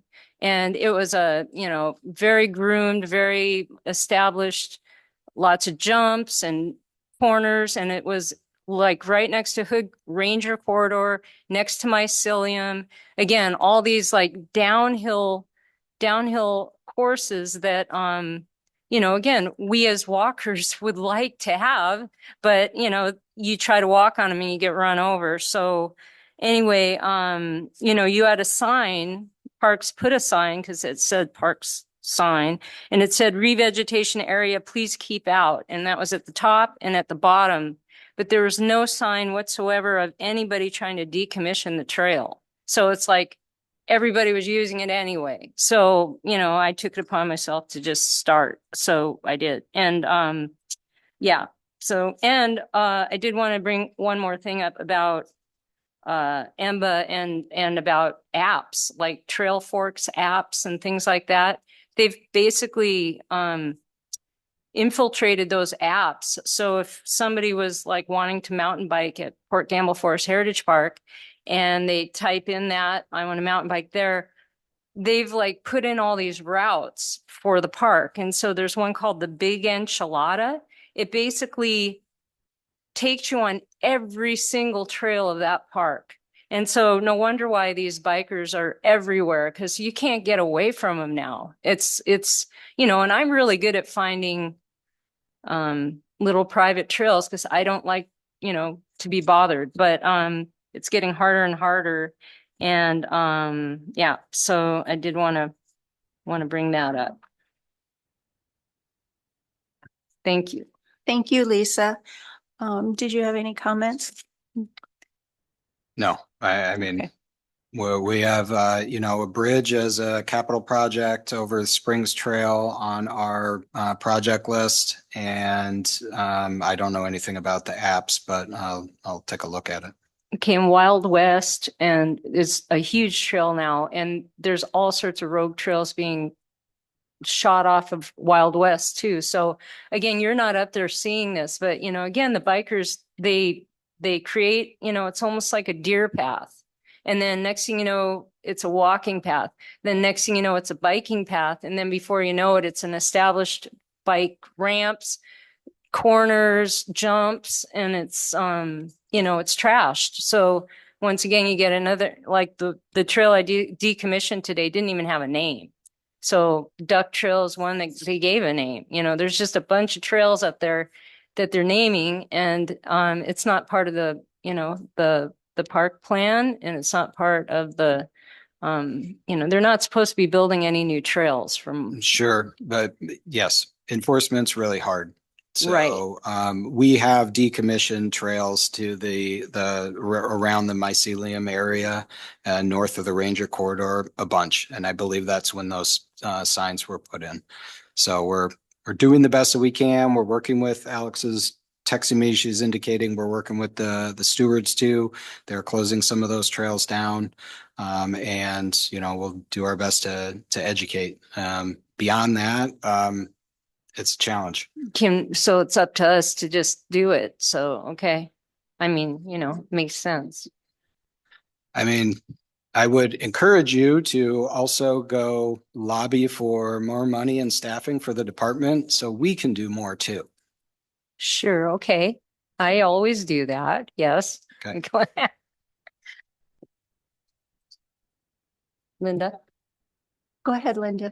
So the Port Gamble, sort of the leads met with, I think it was early December, and also had met with Aaron. And one of the projects that did come up is that rogue trail. I had flagged it as an issue, I think a year and a half ago with Sierra before she quit. And it was, I think it's been decommissioned more than once, but we did bring that to Aaron's attention. We also talked about the need for the blocking off with a barrier, much like we have down by the beaver pond. So bikes can't go through that barrier, top and bottom of Tessa's trail.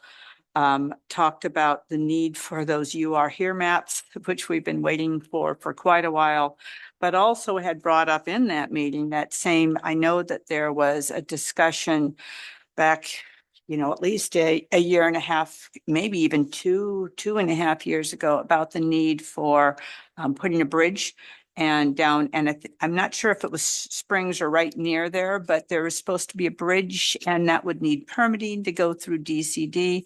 And it had been discussed that that area should be pedestrian only because it is sensitive. And I thought that process had been started to look at DCD, but we've had a lot of staff loss, so I don't know where that is. But there is a lack of a bridge that is needed. Yeah, that's the and one. has been needed for years. So that also, I mean, we did mention it to Aaron, but honestly, I'm a little worried that Aaron is going to be extremely stretched, one person. And the third thing that was brought up is on the Stottlemyre parking, particularly the area where it is designed for pull-through parking for horse trailers. People don't understand it. There's a sign at the beginning when you pull in and it says it's for trailers, but when the parking area is full, people just park wherever. And if there's a car in the wrong place, the horse trailers can't, they don't know where to park. They can't get through. They have huge turning radii. So, it does seem like, I don't know if it can be, ropes that are put in or some way of delineating that and some additional signage. And also there is that overflow parking still on Stottlemyre, which is the on-street parking, which is all there used to be. And we never did make a connection. There should be a trail so that if people park there on the street, they can get, to that parking area. So there's a connection because, people are kind of jockeying over the new parking spots and ignoring the fact there's fair amount of parking right there on the old parking area. But I think particularly for horse trailers, I've heard a couple times the sort of bit of yelling matches in the parking lot because the horse trailers are stuck. And it isn't very clear. So I just wanted to share that. But I do think that the Springs area is problematic. That's all I've got. Thank you. We have Jessica. Go ahead.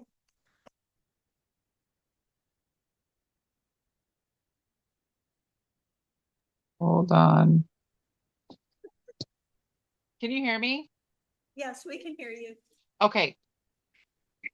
So I was curious with the South Kitsap Regional Park, is that security going into just the one entrance off of Lund, or is that going to both entrances over by like the playground area as well?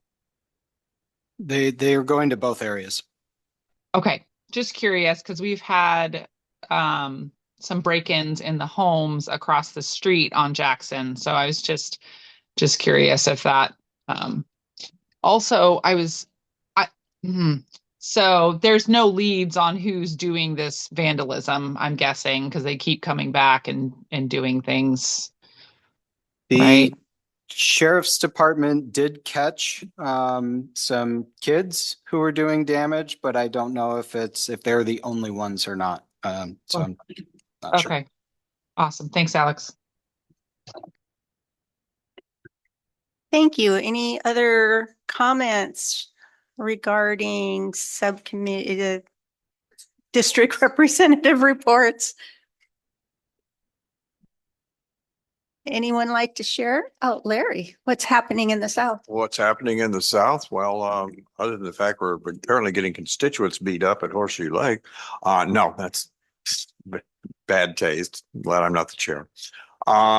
Two things. One, we had a meeting, Alex and I did with Commissioner Root and some people from the Banner Forest group.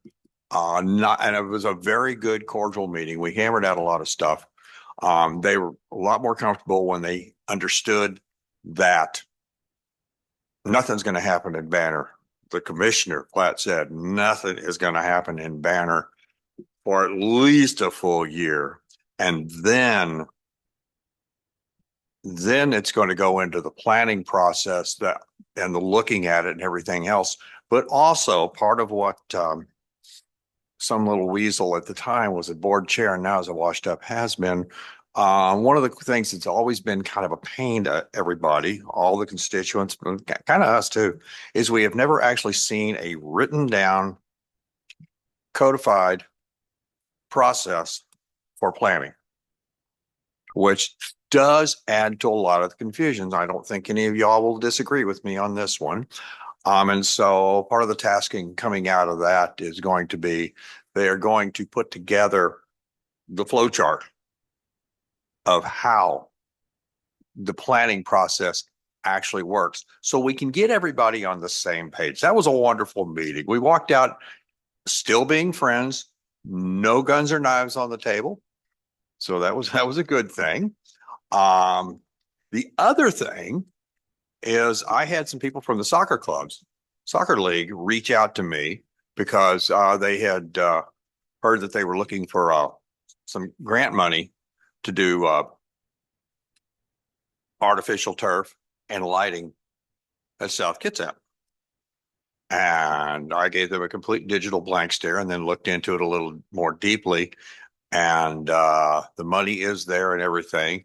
The county, I did get the report from the commissioner that they are looking to get money to supplant the money that we have set aside so that maybe we can move money around. The good news for you, Alex, is Friday I have a meeting with Addison Richards, and he has expressed an interest in South Kitsap. He's expressed an interest in Banner, and he even answers my mail.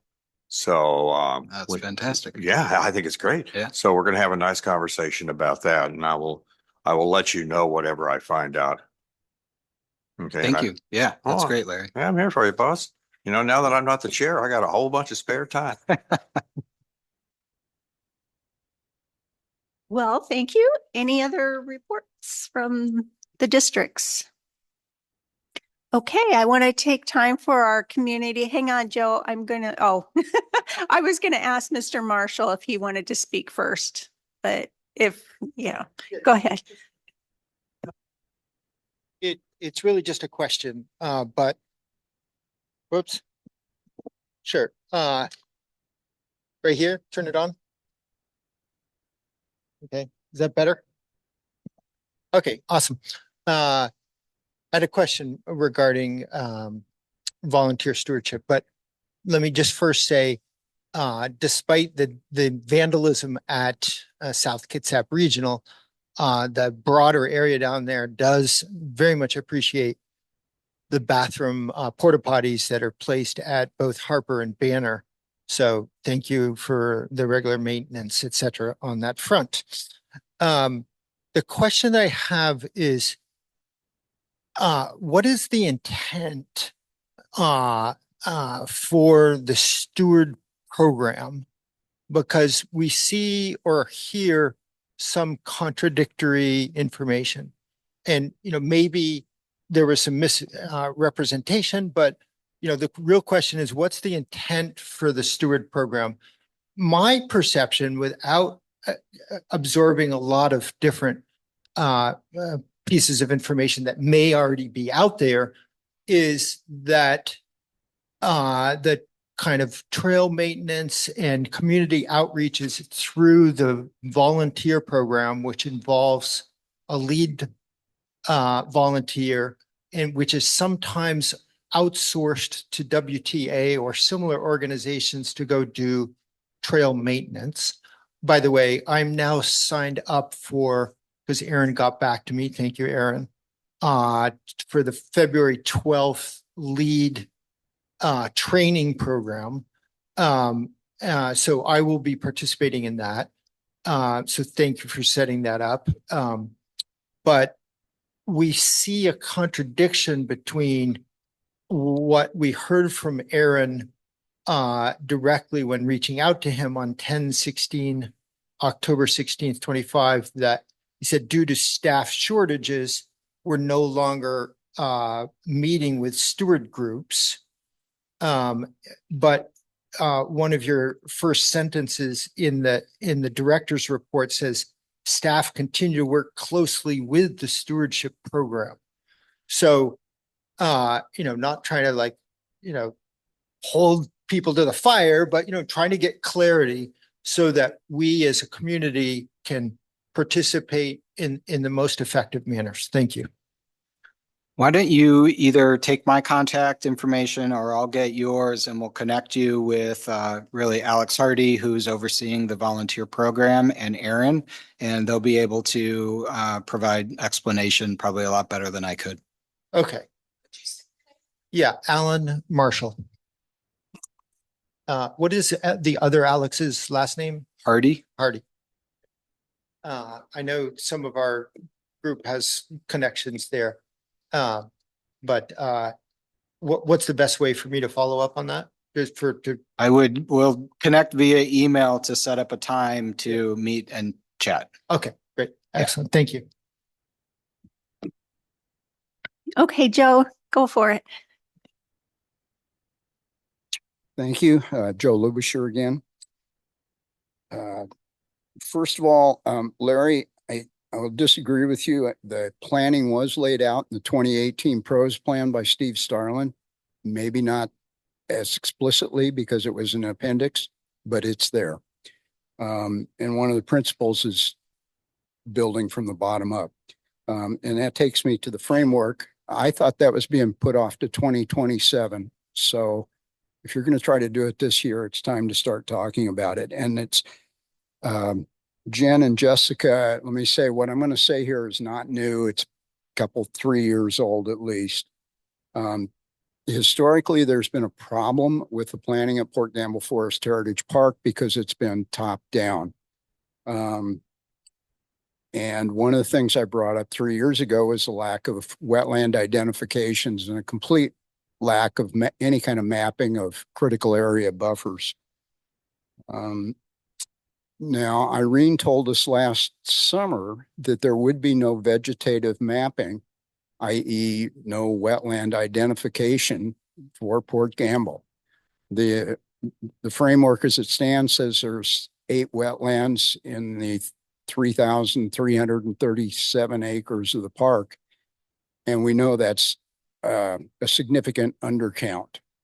And if you can't get your wetlands identified, if you can't identify all your physical assets and including easements and other problems, with the water line problems in the old water system, you're not going to be able to build up to a reasonable plan, right? So I don't see how you can go forward with writing a framework without your basic data. You're missing your basic data with the wetlands and buffers. It's just not there. It's so basically repeating a critical error that was done in the 2022 draft of the framework. Okay, thank you. Thank you, Joe. Carol?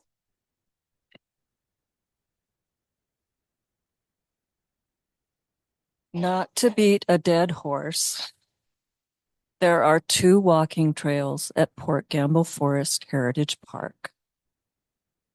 Tessa's Trail and Bluff. The short little spur trail off of Beaver Pond Trail is a connection to the pond. It's not a walking trail. And it's really misleading to say that Beaver Pond Trail is a walking trail. It's a multi-use trail. The spur is a walking trail. Number 2, a year or 2 ago, I took pictures of a rogue trail that I talked about in one of these meetings. That trail now has a blade sign. It's called Duck Trail. It's a mountain bike trail. Number 3, the bridge. If you put a bridge across the little stream on Springs Trail, please consider aesthetics. I know that sounds petty, but consider aesthetics. I've seen what WTA has done in other parks, and it's a little concerning for me. Number 4, I really wish, I know who, of course, who the PGF park stewards have been historically, but I thought we were all not supposed to be meeting or doing anything. But now I hear that they have, I mean, when you just walk in that park and you see that things are being done, but the public has no impact on any of that. We need a public meeting where we all sit down with those stewards and talk to each other. It's really basic, but it hasn't happened. It's never happened, really, because we always met in Zoom meetings. We weren't able to really have a discussion. It was always one way. We got our 2 minutes, we were cut off, and that was it, and disregarded. Thanks for listening. Thank you, Carol. Are there any other comments from the floor? Do we have anyone online, Dee? I've got one more thing. Okay, Lisa? I have a question concerning the ride park itself. Are they like immune to all rules? Because I was curious what this petrichor is turning into now. Used to be a little narrow trail that kind of ran parallel to the road up there. Now it's become this 14-foot wide swath of clear cut boom. And I'm wondering if that is intended to be the STO, or so have they already begun the process of creating that, or is that going to run parallel to the STO? Or, I know something's going on, but what? I mean, we don't know. Like Carol was just saying, it's just like, well, what are they doing? No, with regards to the STO. So why are they making petrichor 14 feet wide? I'm not aware that it is 14 feet wide. I've got pictures of it. Oh my God, it's horrible. And it's right from the, it's right from the brand new parking lot. And there's a little paved entryway that's going to go right up petrichor. And they have like 4 big, stop, like, sawhorse things that are blocking the path right now, but they've been cutting trees. So they've been marking trees and just basically clearing this 14-foot wide swath that goes all the way from the parking lot all the way to the ride park. So I'm curious what's the intention? And again, how do we find out? And do they have full reign? They can do whatever they want because that's their park now, or? No, they do not have full reign. They're there to maintain the trails. That's what the contract is. So this Everything that they do beyond that requires approval from the department. So you didn't give them approval for that. I'll show you the pictures. We did give them approval to make a connection to the new parking lot, but that was it. So if there's something that they're making 14 feet wide, please share with me those. Oh, I will, because there was a trail that connected the parking lot to their ride park, but now, and there was a road as well that went right by. Yeah. Lisa, let's have this conversation offline. It's 8 o'clock. Okay, I'd sorry. like to go Okay, home. I will. All right. Thank you.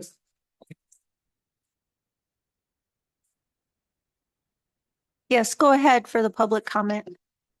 Okay, we have Judy's iPad Air. I'm allowing you to talk. Hi, in this case, it's Don Malott, and I'm borrowing Judy's iPad so that we don't have the problems of one computer picking up the other. I just wanted to share because there was a mention of the history of the STO in the comments at the outset. I wrote the concept of the Sound Olympics Trail for the city of Bainbridge Island's non-motorized committee, submitted to Puget Sound Regional Council. And I worked on the first grants that allowed us to build the first mile of Sound to Olympics Trail. And since working with the Bainbridge Island Parks and Trails Foundation, I've been immersed in the ecological restoration along the trail. And one of the fun things there was we removed a wall of blackberry, Himalayan blackberry, to uncover two trees that had fallen in the 50s, one knocking down the other. So as soon as we uncovered those, then it was, oh, this is like being way out in the woods. So instead of being among much of that area was what I'd call old growth Scotch broom covered with blackberries and ivy to a really continuously improved greenway. One of the things that I would share is that one of the virtues of this is like the Burt Gilman Trail that folks are familiar with on the Seattle side, and like the Olympic Discovery Trail that folks are familiar with on the Olympic Peninsula. And so the shared use path actually is designed so that there's enough room that people can, somebody's going slower than you are, you can pass. And it allows enough room that somebody oncoming has room to get by. So it's a way of a shared use path is actually a nice choice of terms because it allows more people in one corridor, less fragmentation of habitat for one thing. So I just wanted to share that the concept of the Sound to Olympics Trail is was not new with the Port Campbell Forest Heritage Park. Anyway, thank you.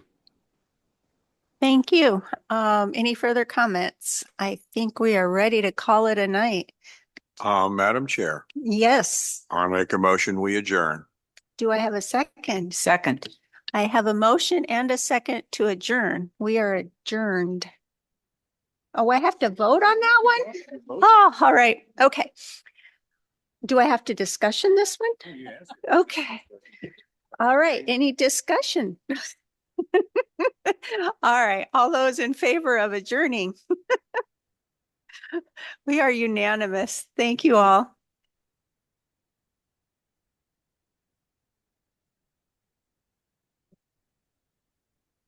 Thank you.